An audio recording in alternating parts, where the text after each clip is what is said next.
নমস্কার বন্ধুরা, আজ আমি বানাবো মিক্সড ডালের পকোড়া। এইটা ডালের সাথে ভীষণ ভাল লাগে গরম ভাতে। এমনি বিকালবেলাও আপনারা মুড়ি দিয়ে খেলেও বেশি ভাল লাগে, কিন্তু বেশি ডাল দিয়েই ভাল লাগে। তার সাথে আলু সেদ্ধ থাকবে কিংবা আলু ভাজা, আর এই গরম গরম পকোড়া অসাধারণ লাগে। কিংবা এই ডালের বড়া করে এর সবজিও ভাল লাগে, টমেটো দিয়ে পেঁয়াজ দিয়ে তরকারিও ভাল লাগে। তা চলুন আজকে আমি কিভাবে ডালের বড়া বানিয়েছি আপনাদের দেখাবো। প্রথমে আমি 4 ঘন্টা আগে হাফ কাপ মুগ ডাল, হাফ কাপ মসুর ডাল আর হাফ কাপ উড়দ ডাল, উড়দ ডালটা অবশ্যই দেবেন, ভীষণ মুচমুচে হবে। তিনখানা ডাল আমি মুগ, মসুর আর উড়দ তিনটে ডাল আমি 4 ঘন্টা আগে ভিজিয়ে রেখেছিলাম 4-5 বার ধুয়ে। এরপরে আমি এটাকে একটা ছাঁকনির মধ্যে রেখে দিয়েছিলাম 10 মিনিটের জন্য, জলটা সব বেরিয়ে গেছে। এবার আমি ভালো করে মিক্সিতে পিষে নেব। একটু করে আমি জল দিয়েছি, ওটা দেখালাম না, 4 চামচের মতন জল দিয়েছি, দিয়ে ভালো করে আমি পিষে নিয়েছি। একটুখানি আধ ভাঙা থাকবে, মানে দরদরা পিষবো, একদম ফাইন পেস্ট করবেন না। দরদরাটা পিষলে ভীষণ ক্রিস্পিটা হয়। আচ্ছা, এর মধ্যে আমি কাঁচা লঙ্কা দিয়ে পিষে নিয়েছি। আচ্ছা, এর মধ্যে আমি দেব হাফ চামচ নুন, দেব আপনারা আপনাদের মতন নুন দেবেন, আর হলুদ দেব হাফ চামচ, বেশি কিছু এতে দরকার নেই। আর এর মধ্যে আমি 2টো বড় সাইজের পেঁয়াজ কুচিয়ে নিয়েছি, সেটাকে আমি দিয়ে দিয়েছি। 2টো পেঁয়াজ আর 7-8টা কাঁচা লঙ্কা ছোটো ছোটো করে কেটে দিয়ে দিয়েছি। আর ঘরেতে চাল গুঁড়ো ছিল না, আপনারা থাকলে অবশ্যই 2 চামচ চাল গুঁড়ো দেবেন। আর আমি চাল গুঁড়োর বদলে 2 চামচ সুজি দিলাম, দিয়ে ভালো করে মেখে নেবো। এটা খুব ঝটপট হয়ে যায়, বেশি কিছু দরকার নেই। অনেক সময় কিছু বানাতে ভালো লাগে না, এখন গরমকাল কিছু খেতে ইচ্ছে হয় না, আপনারা শুধু এই বড়াটা বানাবেন, তার সাথে আলু সিদ্ধ থাকবে আর ডাল, মসুর ডাল পাতলা করে, অসাধারণ লাগে। আচ্ছা, ভালো করে আমি মেখে নিলাম। এবার আমি সর্ষের তেল দিয়ে দিচ্ছি কড়াইতে। তেলটা গরম হয়ে গেছে, গ্যাসের ফ্লেম একদম মিডিয়াম করে দিয়েছি। এবার আমি বড়াগুলো দিয়ে দেবো। এতে একটু এই বড়াগুলোতে একটুখানি বেশি করে পেঁয়াজ দিলে খেতে খুব ভালো লাগে। আমি বেশিরভাগ শুধু মসুর ডালের বড়া করি, আমাদের বাড়িতে বাচ্চাদের ভীষণ পছন্দ মসুর ডালের বড়া।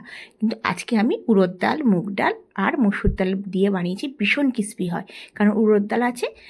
উড়দ ডালটা আর আপনারা চাইবেন, আমি তো তিনটেই বরাবর মানে হাফ হাফ কাপ দিয়েছি।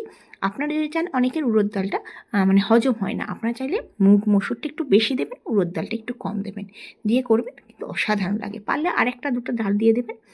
আচ্ছা, দেখুন আমি ভাজা হয়ে যাওয়ার পর গ্যাসের ফ্লেম মিডিয়াম করে আমি ভাজবো। অবশ্যই মিডিয়াম টু লো করবেন, হাই একদম করবেন না, তাহলে ক্রিস্পিটা একদম মানে মুচমুচেটা একদমই হবে না।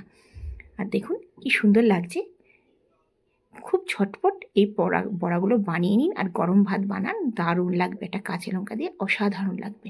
আর এই বড়ার তরকারি আমি মাঝে মাঝে বানাই, ওইটাও বেশ ভালো লাগে। আচ্ছা, আমি সব বড়াগুলোকে তুলে নেবো, একটা টিস্যু পেপার অবশ্যই তুলে নেব।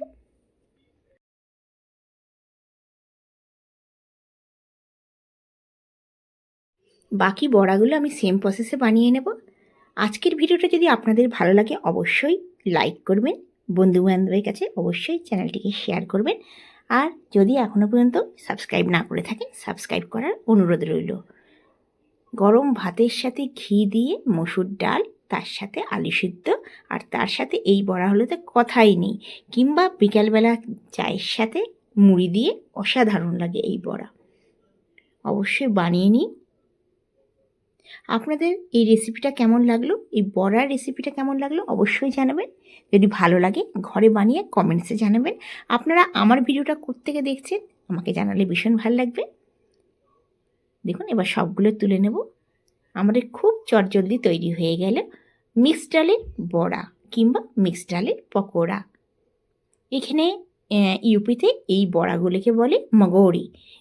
এরা এখানে হোলির সময় বানায়, ঘরে ঘরে লোকজন যায় এই হোলির সময়, সব ডাল দিয়ে এই মগরি বানায় সেম প্রসেসে, কিন্তু ওইটা আরেকটু ছোট হয়, একদম মানে যেরকম ছোটো ছোটো বড়ি হয় সেরকম বড়ির সাইজে হয়, কিন্তু ওইটাও খেতে দারুণ লাগে। আচ্ছা হ্যাঁ, আর আমি ভুলে গেছি, এর মধ্যে একটু ধনেপাতা দেওয়া হয়নি, অবশ্যই আপনারা একটু ধনেপাতা দিলে আরও টেস্ট হবে।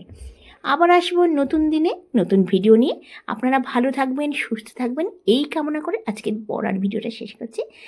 দেখুন কি দারুণ হয়েছে, একটু ধনেপাতাটা দিলে কিন্তু আরও অসাধারণ লাগতো। Bye bye.